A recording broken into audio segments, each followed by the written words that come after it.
Innal hamdalillah nahmaduhu wa nasta'inuhu wa nastaghfiruh wa na'udzu billahi min shururi anfusina wa sayyiati a'malina may yahdihillahu fala mudilla lahu wa may yudlil fala hadiya lahu asyhadu an la ilaha illallah wahdahu la syarika lahu wa asyhadu anna Muhammadan 'abduhu wa rasuluh. Allahumma salli wa sallim ala sayyidina Muhammad wa ala alihi wa ashabihi ajma'in. Wa ya ibadallah, usikum wa nafsi bi taqwallahi faqad faza al-muttaqun.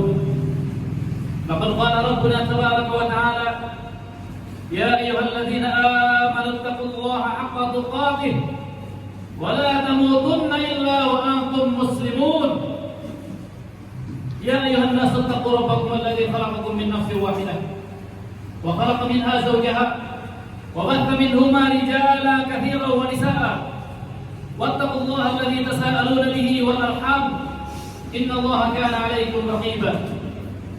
يا أيها الذين آمنوا اتقوا الله وقولوا قولا سديدا يصلح لكم أعمالكم ويغفر لكم ذنوبكم ومن يطع الله ورسوله فقد فاز فوزا عظيما.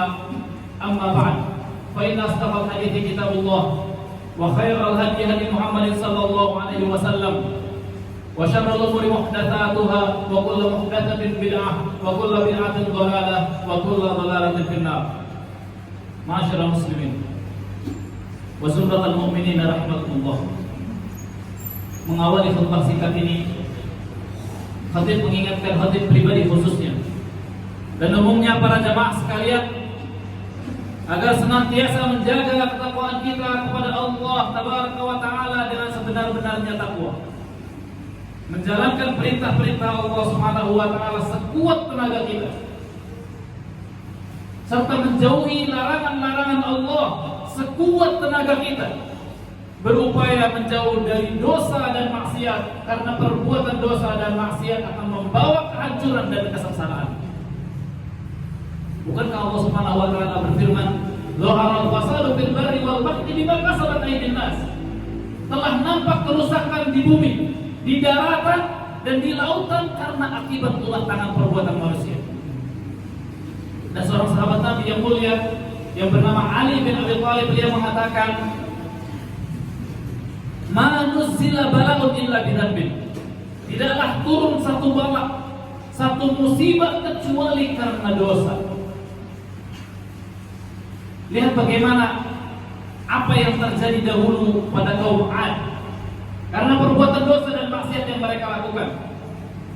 Allah Subhanahu wa Ta'ala kirimkan untuk mereka, untuk kaum Ad, angin yang sangat dingin yang menyakitkan, angin yang bertiup kencang menerbangkan mereka selama 7 malam 8 hari, sehingga mereka menjadi mayat-mayat yang bergelimpangan di negeri mereka.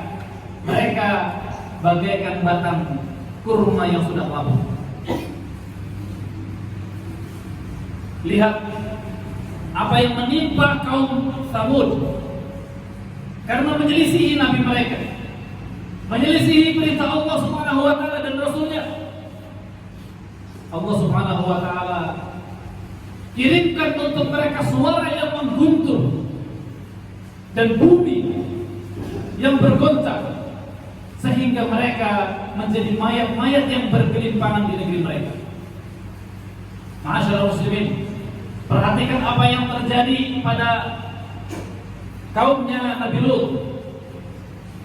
Akibat perbuatan dosa yang mereka lakukan, homoseksual, Allah Subhanahu wa Ta'ala angkat negeri mereka. Allah balikkan yang tadinya di atas menjadi di bawah. Kemudian Allah Subhanahu wa Ta'ala turunkan hujan batu yang panas untuk mereka. Allah Subhanahu wa Ta'ala binasakan mereka semuanya.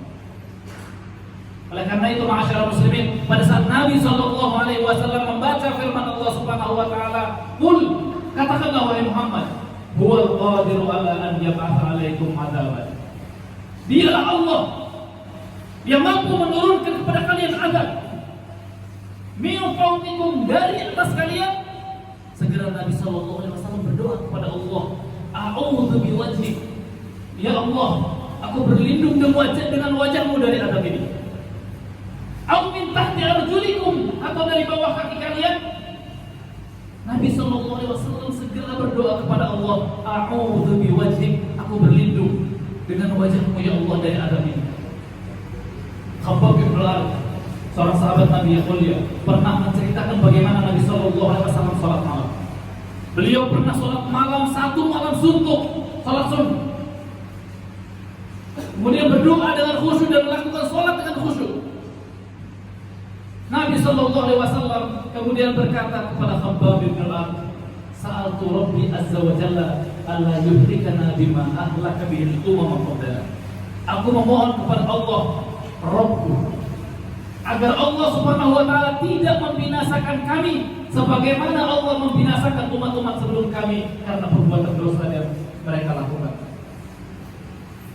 Ma'asyiral muslimin wa zumratul mu'minin rahimakumullah, kita semua bersyukur menjadi umat Nabi sallallahu alaihi wasallam. Allah Subhanahu wa Ta'ala mengabulkan doa Nabi sallallahu alaihi wasallam. Allah tidak membinasakan umat ini karena perbuatan dosa dan maksiat yang mereka lakukan, sebagaimana dahulu Allah Subhanahu wa Ta'ala telah membinasakan umat-umat sebelumnya karena perbuatan dosa mereka. Namun Allah Subhanahu wa Ta'ala memuliakan umat ini. Akan tetapi ma'asyiral muslimin, walaupun Allah tidak binasakan kita secara umum karena perbuatan dosa dan maksiat yang kita lakukan, tapi perlu kita pahami, perlu kita hayati, dan perlu kita sadari terus-menerus bahwa perbuatan maksiat dan dosa memiliki dampak buruk yang besar di dunia terlebih lagi di akhirat. Allah Subhanahu wa taala berfirman, "Wa man a'rada 'an dzikri fa inna lahu ma'isyatan dhanka." Siapa yang berpaling dari peringatanku, baginya kehidupan yang sempit. Maksudnya dia akan merasakan kesengsaraan. Ibnu Katsir rahimahullah menjelaskan dalam tafsir beliau bahwasanya orang-orang yang berpaling dari Allah Subhanahu wa taala, mereka tidak akan pernah merasakan ketenangan dan ketentraman hati yang sesungguhnya. Walaupun mereka bisa makan apa yang mereka inginkan, mereka bisa pergi kemanapun yang mereka inginkan, tetapi selama dia berpaling dari Allah, dia tidak akan pernah bisa merasakan ketenangan dan ketentraman hati yang sesungguhnya. Ma'asyiral muslimin, Nabi SAW mengingatkan kita semuanya, innal abda idza adnaba nukitat fi qalbihi nuqtatun sauda. Sesungguhnya seorang hamba kalau dia melakukan perbuatan dosa, dititik hitam dalam hati. Fa in taba wa naza'a suqila qalbuh. Tapi kalau dia bertaubat, kalau dia meninggalkan perbuatan dosa, maka noda hitam tersebut akan dibersihkan kembali. Wa in zada. Tapi kalau dia terus melakukan perbuatan dosa tanpa berhenti, maka noda hitam akan terus bertambah sampai menutupi hatinya. Itulah yang dimaksud dengan firman Allah Subhanahu wa taala, "Kalla barrona ala qulubihim ma kanu yaksibun." Bahwa apa yang mereka lakukan akan menutupi hati mereka sehingga hati mereka menjadi keras, sulit menerima hidayah. Ma'asyiral muslimin, cukuplah Allah Subhanahu wa taala ingatkan kita tentang bagaimana Allah gambarkan nasib orang-orang yang berbuat dosa dalam Al-Qur'anul Karim. Allah Subhanahu wa taala berfirman, "'anil mujrimin," tentang orang-orang yang berbuat dosa. Masalahkakum fi saqar? Apa yang membuat kalian masuk ke dalam neraka saqar? Neraka yang menghancur-leburkan tubuh manusia, tulang belulang manusia.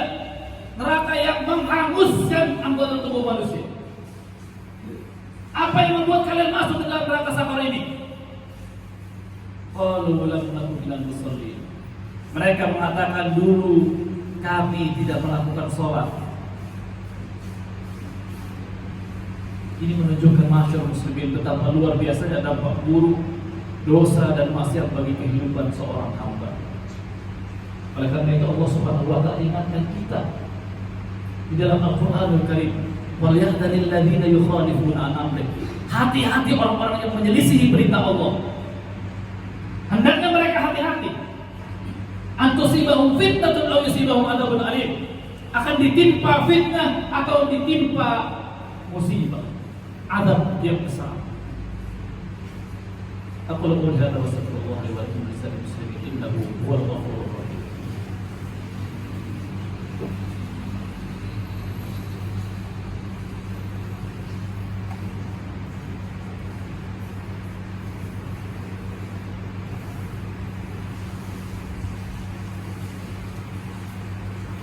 Alhamdulillahirabbil alamin. Wassalatu wassalamu ala asyrafil anbiya'i wal mursalin wa ala alihi wa ashabihi wa man tabi'ahum bi ihsan ila yaumiddin, amma ba'd. Ma'asyiral muslimin wa zumratal mu'minin rahimakumullah. Mari kita semua belajar dari kisah seorang nabi yang mulia, Nabi Yusuf alaihissalam.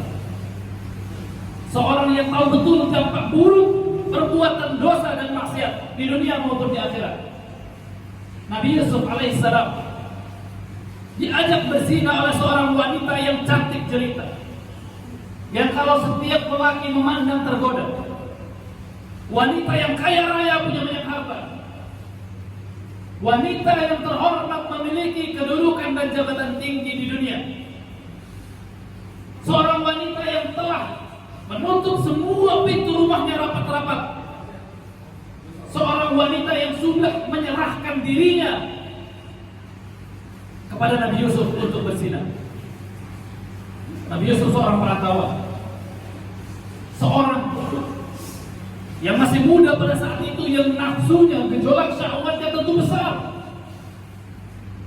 Tapi apa yang dilakukan oleh Nabi Yusuf alaihissalam?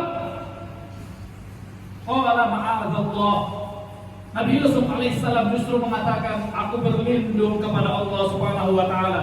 Innahu rabbi ahsana mathwaya. Dialah Rabbku, telah memperlakukan aku dengan baik. Innahu la yuflihul zalimun. Sesungguhnya tidak akan beruntung orang-orang yang berbuat zalim. Kita ambil pelajaran dari kisah ini agar kita bisa terhindar dari maksiat sebagaimana dahulu Nabi Yusuf alaihissalam menghindari maksiat. Yang pertama, ma'asyiral muslimin, adalah berlindung kepada Allah tabaraka wa taala. Qala ma'adzallah, ini yang diucapkan oleh Nabi Yusuf, aku berlindung kepada Allah. Seorang nabi yang mulia, punya jabatan yang tinggi di sisi Allah, masih berlindung kepada Allah Subhanahu wa taala. Bagaimana dengan kita yang bukan siapa-siapa ini? Tentu kita lebih butuh akan perlindungan dari Allah Rabbul Alamin. Maka ma'asyiral muslimin, jangan pernah merasa aman, merasa iman kita kuat sehingga kita begitu pedenya. Ini Nabi Yusuf alaihissalam berlindung kepada Allah Subhanahu wa taala. Bisa jadi seseorang kuat kalau berhadapan dengan ujian harta, tapi ternyata bertekuk lutut kalau berhadapan wanita. Bisa jadi seseorang kuat menghadapi ujian dan cobaan wanita, tapi ternyata bertekuk lutut di hadapan ujian harta dan jabatan. Oleh karena itu, ma'asyiral muslimin, Allah Subhanahu wa taala peringatkan kita semuanya, ya ayyuhalladzina amanu, wahai orang-orang yang beriman, la tattabi'u khutuwatis syaitan. Jangan kau ikuti langkah-langkah setan. Kita berlindung kepada Allah tabaraka wa taala. Yang kedua, innahu rabbi ahsana mathwaya. Nabi Yusuf alaihissalam mengingat kebaikan-kebaikan yang telah Allah berikan kepadanya. Maka ma'asyiral muslimin, betapa besar nikmat Allah kepada kita semua. Kita sukses pada hari ini, kita mencapai titik pada hari ini bukan karena kecerdasan kita. Berapa banyak orang yang cerdas di muka bumi ini. Allah Subhanahu wa taala berikan pertolongan untuk kita semuanya. Maka kita tidak boleh melupakan pertolongan dari Allah Subhanahu wa taala. Apa yang kita capai pada hari ini tidak lepas dari pertolongan Allah. Maka kita ingat kebaikan-kebaikan, nikmat-nikmat yang Allah berikan kepada kita begitu banyak. Pantaskah mata ini untuk melihat yang haram? Pantaskah kaki kita ini untuk berjalan menuju tempat-tempat yang haram? Lisan kita yang telah Allah berikan kita kesempatan untuk berbicara, pantaskah kita gunakan untuk ghibah, untuk berbuat dusta, ngejelek-jelekin orang lain? Kita ingat betapa besar nikmat dan karunia dari Allah Subhanahu wa taala untuk kita semua. Kemudian kiat yang ketiga agar kita terhindar dari dosa, innahu la yuflihul zalimun. Sesungguhnya tidak akan beruntung orang-orang yang berbuat zalim, tidak akan sukses orang-orang yang berbuat dosa, berbuat maksiat. Pada hakikatnya dia menzalimi dirinya sendiri. Bisa jadi dia menzalimi orang lain. Oleh karena itu kita perlu yakin bahwa tidak akan beruntung orang-orang yang berbuat zalim, tidak akan beruntung orang-orang yang berbuat dosa dan maksiat kepada Allah. Kemudian kiat yang terakhir yang diajarkan oleh Nabi Yusuf alaihissalam adalah lari dari tempat maksiat, dari sumber maksiat. Pada saat Nabi Yusuf diajak berzina, sudah ditutup pintunya rapat-rapat, Nabi Yusuf tetap lari dari wanita yang mengajaknya berzina. Bahkan setelah kejadian itu, Nabi Yusuf terus digoda untuk diajak berzina dengan wanita-wanita cantik di Mesir. Tapi Nabi Yusuf alaihissalam mengatakan, Rabbis sijnu ahabbu ilayya mimma yad'unani ilayya. Ya Allah, penjara lebih baik bagiku daripada aku memenuhi apa yang mereka inginkan. Perbuatan haram, maksiat dan dosa. Oleh karena itu, masyarakat muslim, sekuat apapun kita, tetap harus lari dari sumber maksiat. Jangan pernah merasa aman, karena bisa jadi suatu waktu kita tergelincir sedikit demi sedikit ke dalam jurang kemaksiatan kalau kita terus berada dalam sumber maksiat. إن الله وملائكته يصلون على النبي يا أيها الذين آمنوا صلوا عليه وسلموا تسليما اللهم اغفر للمسلمين والمسلمات والمؤمنين والمؤمنات الأحياء منهم والأموات اللهم إنا نسألك الهدى والتقى والعفاف والغنى ربنا ظلمنا أنفسنا وإن لم تغفر لنا وترحمنا لنكونن من الخاسرين ربنا آتنا في الدنيا حسنة وفي الآخرة حسنة وقنا عذاب النار سبحان ربك رب العزة عما يصفون وسلام على المرسلين والحمد لله رب العالمين.